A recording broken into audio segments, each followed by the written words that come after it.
assume that everybody knows what you know, or that, whatever you use on a daily basis, everybody else also uses, type of thing.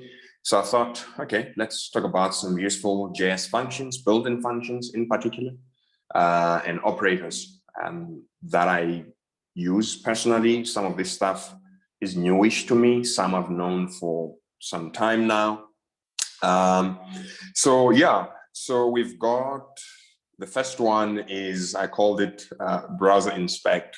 I said it's one of my favorites, but pretty much what this means is, for me, if I learn about a new JavaScript function, or I'm in a situation where I'm like, okay, I want to use map or reduce, but I forgot how it's used, and I just want to quickly check sort of like the syntax and all of that, I just literally right click on my page, whatever app I'm looking at, right click on my page, go inspect, go to the console so that I can write executable JavaScript, right?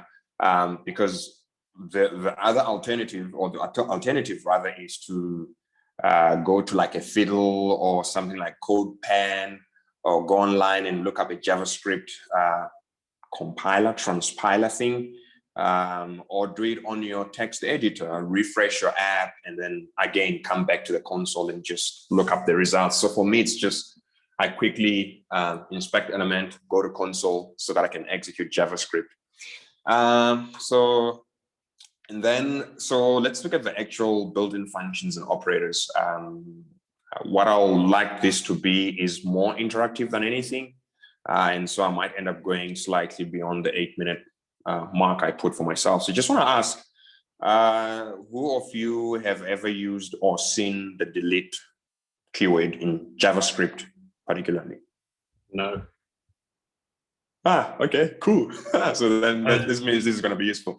So, and while I'm unmuted, I'm going to run a timer. So make it a 10-minute max. Cool. I'll just let you know. No stress. We can get those. Thank you. Cool. So this is how the delete operator works. Oh, well, first of all, what it is it does exactly what it says. It deletes stuff, right? So let's say you have something like var, let's say my object, which is equals to, it's got a name field, and that is my name, and then it's got an age field. I can just make this a number, 28, boom. And so, for instance, if you wanted to take that out of this object, how would you do it? Prior to knowing about the delete keyword, what I would do is something like, my object, and then I go name, and then set that to null or undefined. But the problem with that is, especially if you work in languages like C++, which is where I think they're inheriting this idea of a delete keyword from, you end up with, if you don't delete or dereference your stuff correctly, you end up having what they call dangling variables. So this is stuff that's just hanging in the air, and that leads to memory leaks because you have memory that's unaccounted for. But, and I have to make this note, in JavaScript, memory management / garbage collection is automated. So this is not necessarily about memory management. This is it's just about setting keys off of objects. So this is how you use it.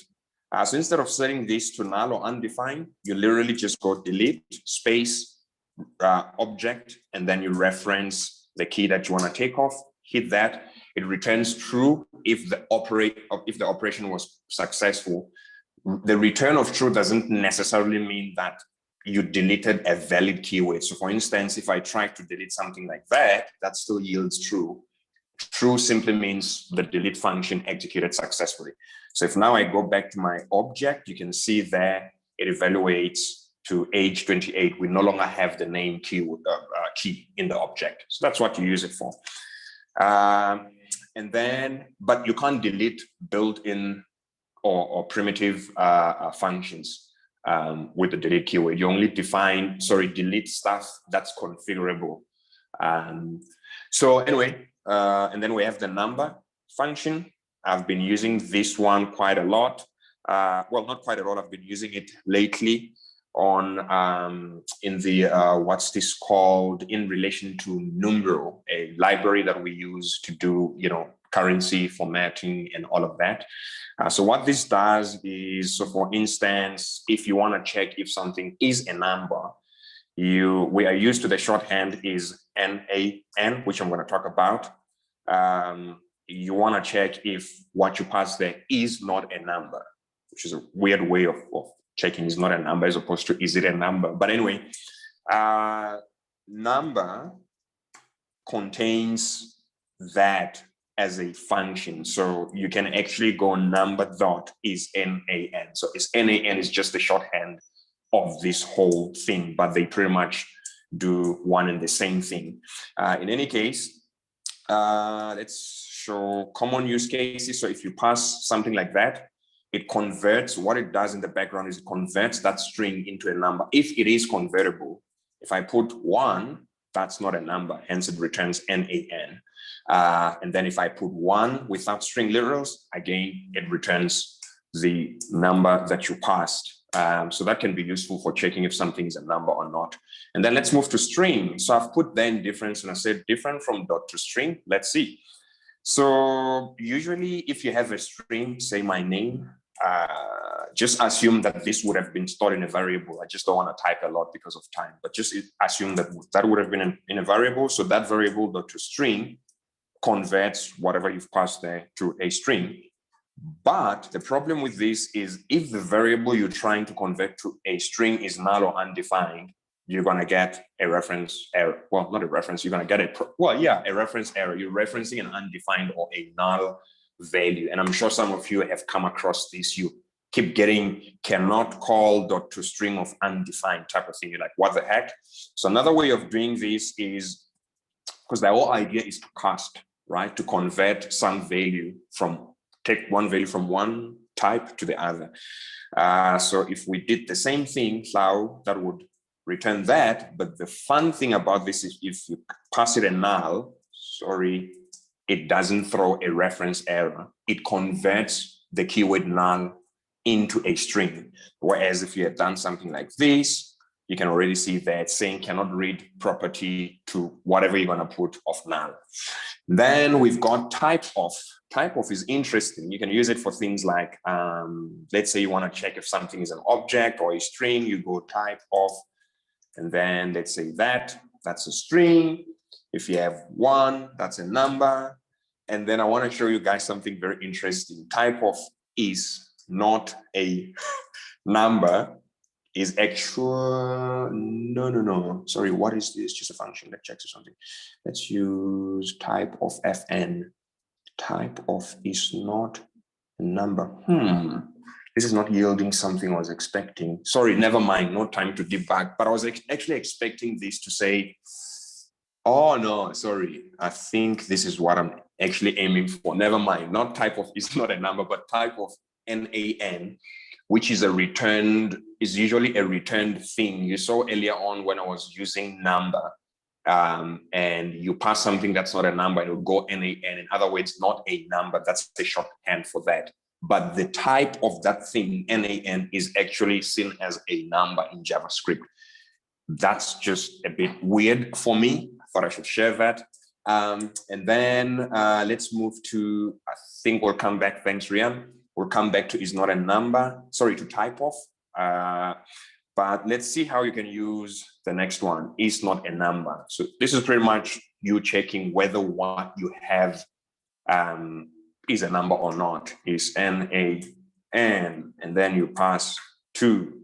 That is false because 2 is a number. But if you do that, that actually evaluates to false.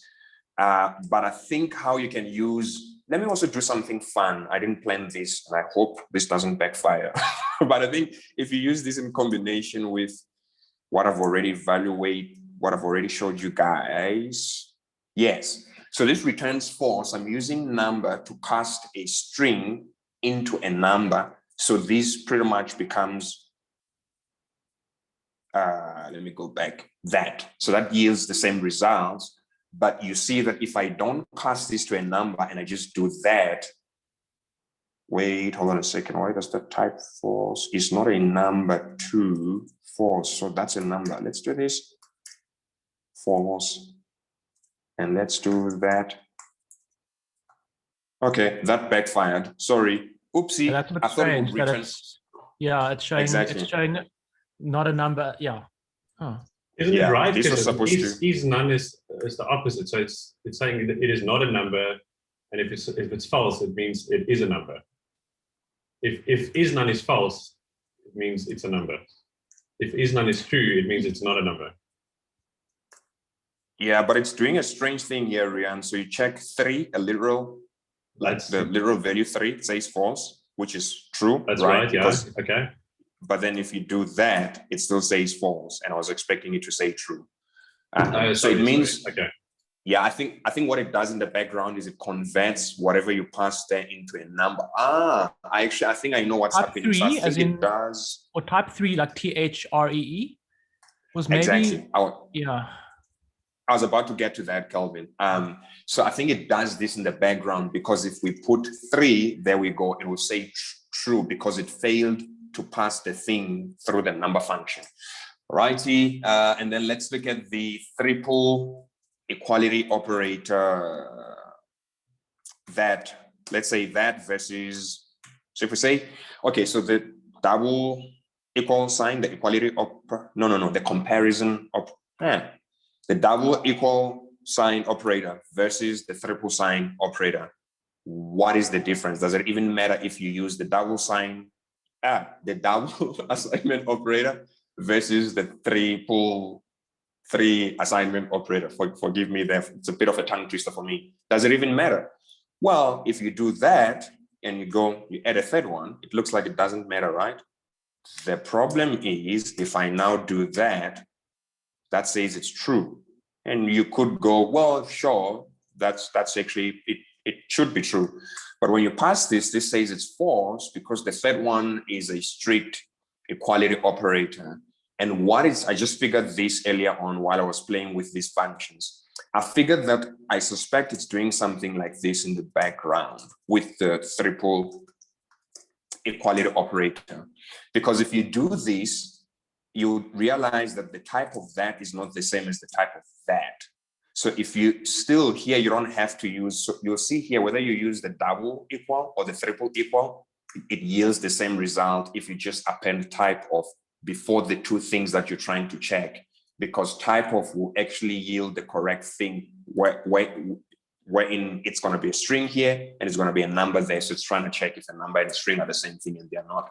So let me cut it there. I didn't see how much time I had remaining. You're done. It's finished. Cool. So that's me. I don't know if you have any questions, but yeah. Yeah, that was fantastic. So great. We should do that more. Yeah, that was really cool. Cool stuff. Questions? Righty. Questions, comments. Oh, wow. Either my presentation was so good. You guys are just like letting the knowledge marinate, or it was so bad. You just want to get over it. I have a question. Sure. When do you use this? Like all the things that you mentioned, and how is it useful to the code that you write? I don't know if I'm writing the question properly. Sorry. Okay, that's it. How like pretty much how can I use it in, So pretty much, like, the what's the stuff? practicality, right? Yeah. Yeah. Okay. So let me take one of them. I wasn't prepared for that, but I like that I'm caught off guard. Let me look at, and let's see which one would be. Okay, great. I think let's look at the delete keyword, right? Let me just go back and share my screen again, guys. I think let's look at the delete keyword because this is not, I don't think it's very common. You don't really see it in, like, everyday code basis. So let's use that one because it's not very obvious as to. So I think where I would use the delete keyword is, let's say, let's go back to my object thing there, right? You've got an object which, as it stands, my OBJ has a property called age, right? Now, let's say you are looping through that object, or you want to check if age is null or undefined, right? So for instance, something like, okay, if my object dot age, or if, let's say you want to check if my object dot age is not equals to, I don't know, undefined or null, or let's say, okay, if age is less than 25, that's much more easier to digest. So, and you want to go, okay, well, if maybe I got the data back from some database and it contains, so let's say this object is slightly complex. It contains different persons, wherein each person object within my object has a name and an age. And what you want to do is you want to go, well, if the current the current person that I'm looking at, it has an age that's less than 26, I want to delete the age property because I know that I'm never going to need it in my application, because the application logic says everyone who doesn't meet that age criteria, you don't have to display their information on the screen whatsoever. So then, because you know you're never going to use that property again, then you could just delete it off the object, because you're never going to reference it in any case. So you just take it out. Or if it were null, so you're saying, okay, if we couldn't find your age on the database, we want to delete, that the person object within my object. But then maybe before deletion, you want to first of all take out all the properties of the current object that you're looking at that doesn't meet your criteria. So before deleting the main object, maybe I just want to make sure that it's empty. There are no properties within it, type of thing. That's sort of like a use case that I can think of the delete keyword. I don't know if it makes sense, answers you in any shape or. No, it helped a clear? lot. Thank you. Yes. Okay, cool. All right, cool stuff. Cool. And then, I mean, okay, sorry, I wanted to show one more example, but yeah, if you answer, that's okay. Yeah, let's actually go on because we don't have a lot of time. We've got a couple of topics to cover. Is everyone happy that we move on to the next one? Okay, so I'll quickly do the Next.js one that I wanted to do. I'll keep it super short. So since Next.js moved to version 10, they released some cool new stuff.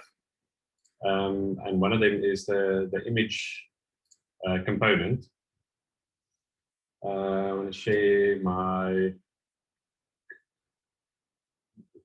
that one. Yeah, can you see two things that I'm sharing next to each other or above each other? You can just see your VS Code. Just VS Code. I can just see. Yeah. Oh, because I didn't press Shift to do that. Can you see browser and VS Code? Yeah. Okay. Cool. So the issue with just our website as an example, the new website project, is image sizes. And because we don't actively compress images and resize images to the exact size that we want to display in the browser, we end up loading like 1,900 pixel wide image for something that might be a small area.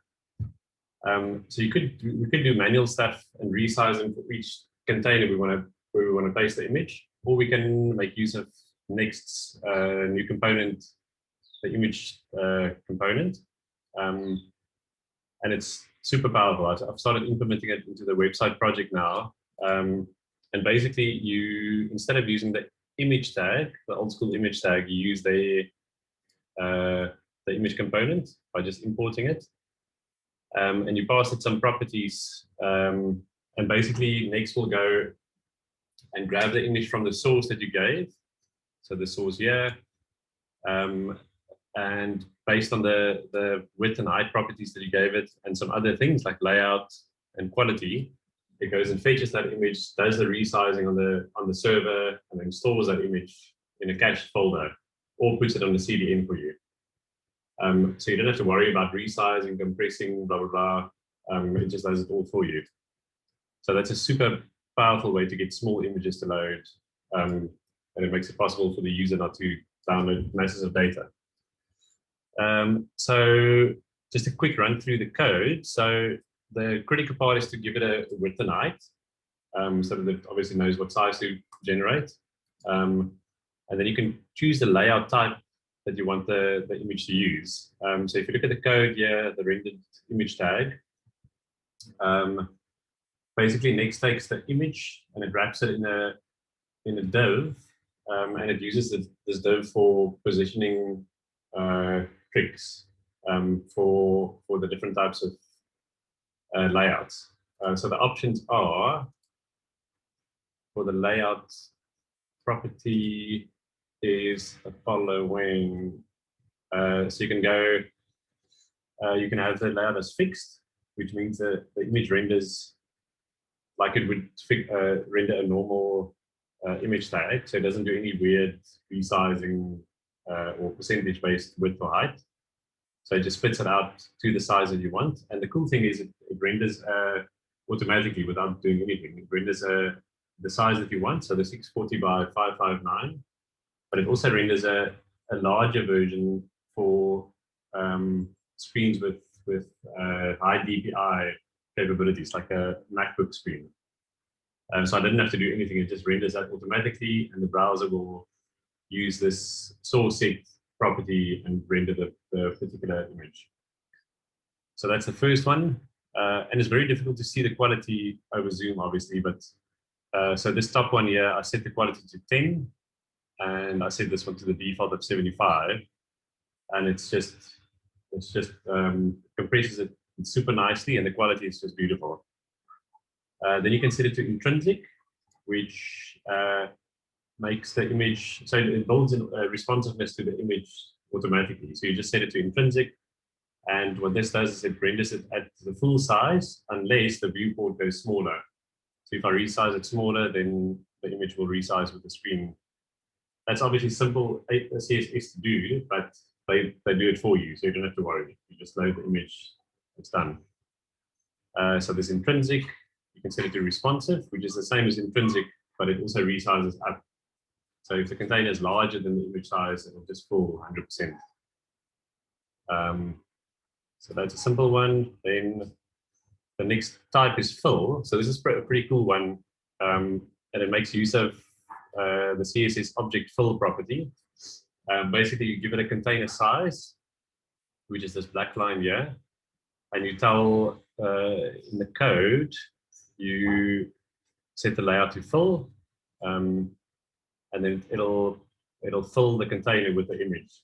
So it'll do the width and the height according to what it needs to do to fill the container. So in this instance, it stretches it completely. Let me just take the time. If you set it to contain, it'll, so stretch doesn't keep in mind the image ratio that it worked out. It just stretches it and fills it. So it's not a very nice solution. You can set it to contain, which keeps the ratio and it resizes the image to fit into the container the best way. Cover will fill the container, but it won't stretch. So it's a nice little solution.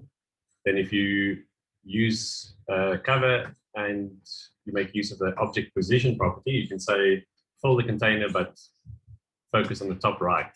So now it's filled it, but it's moved the image so that the top right is in view. And the last one is scale down. So it just scales the image down to fit the container. Then there are some other stuff that also provide, which I won't go into now, but it's quite powerful. So on this one, you can set, so by default, it thinks that you the image is going to show 100% wide of the device, but you can make use of source sets, other features to make use of these things. So the media condition properties based on the viewport. So you can create different media queries for the image that the browser, the built-in browser features can make use of to serve the right image for the right size. And what that looks like in the code, I'm not going to go into depth with that, but just to show what Next will generate for you. So if you look at all of these image tags here, so it went and resized it not only once for the size that you wanted, but it resized it for screens of 640, 750, 1080, 2048, all these different sizes. So it's resized all these images for you, put it in the cache folder, and the browser will then make use of the built-in stuff to serve the right image for the right size. So the guys on the small mobile only get the small image, not the large stuff, etc. So you can set those things also explicitly in Next, in the next config file. You can say which device sizes you want to cater for. So that's completely customizable. And that is it, I think. Another cool thing is, so yeah, one last thing, but another cool thing is that you can set it to, so by default, Next will only show the image once it's in the viewport. It won't go and load the image before it's needed, which is incredible if you have a long page with a ton of images. So it'll only load it as soon as it's in the viewport, but you can set the image to the priority to true, which means the image will be loaded immediately. So for images that are normally above the fold, you'll set it to priority equals true, and it'll always load as the page loads. So you don't end up with a blank section. One last cool thing, wait, what's the time? So the one of the irritating things when you have images that don't load immediately is content that keeps shifting as the images load. So initially you might have all the text here, and then the images start loading and stuff shifts around, and that's a terrible experience for users. So they take care of that by having a container with this wrapping div that it puts around the image of the exact size that it needs to be. So while the image loads, that container is taking up the exact space that it needs. And as soon as it loads, it just swaps out. So a super cool feature, easy to implement, very cool. That's it. What do you guys think?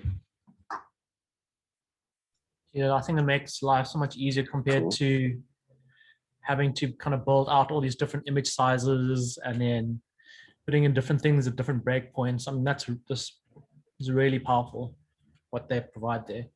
And especially, I mean, being able to kind of shift between all those different sizes, it's quite something. I mean, I've just been used to shifting between desktop and mobile, and that's a lot of work. Yeah. So being able to hit all of those different breakpoints and then the server does that work, it's quite impressive. Yeah. And also quality. Well, I don't know what quality is. I just saw it now.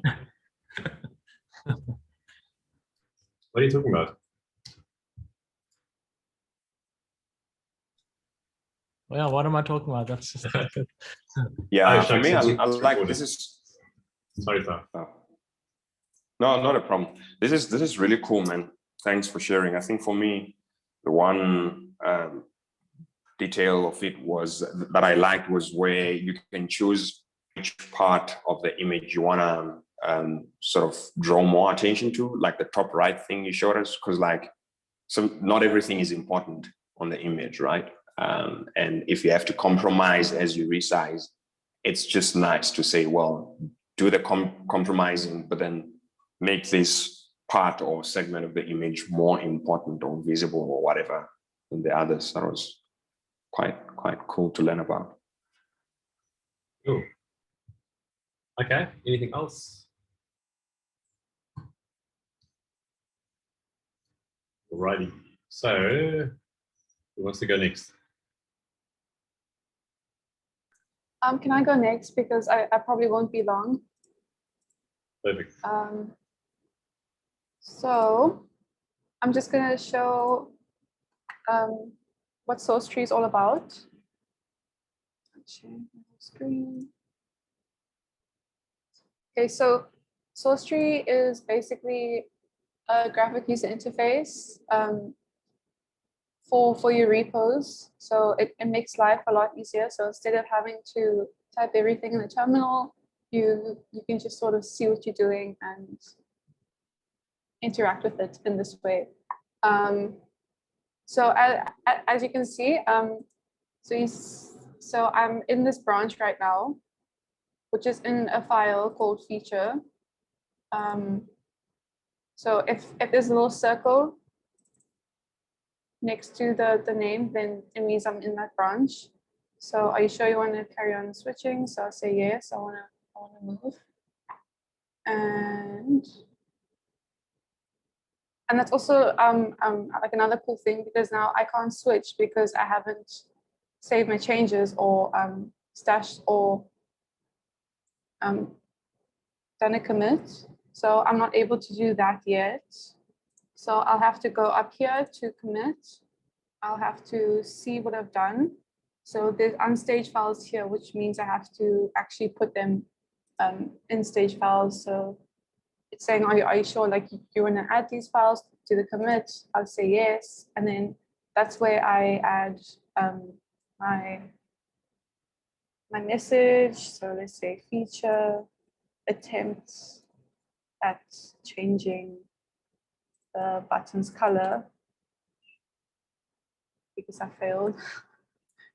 So you can see there, yeah. So there's also that option there where I can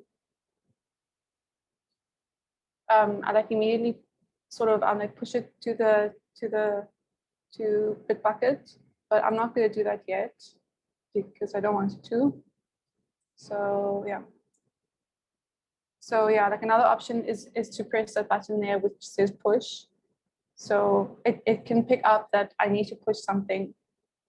And yeah, so now I can change. So let me go to develop. So this is the main branch develop. We can see there's 14 changes. So if I want to update it, I'll simply just press pull. And then, so say here, remote branch to pull in, it's developed. I'm pulling it into my local branch develop. And then I just say, okay.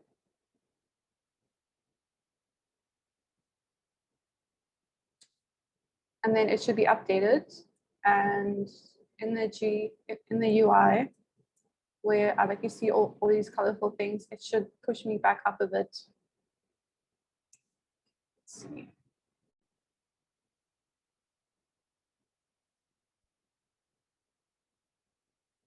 Yeah. So that's where we are right now.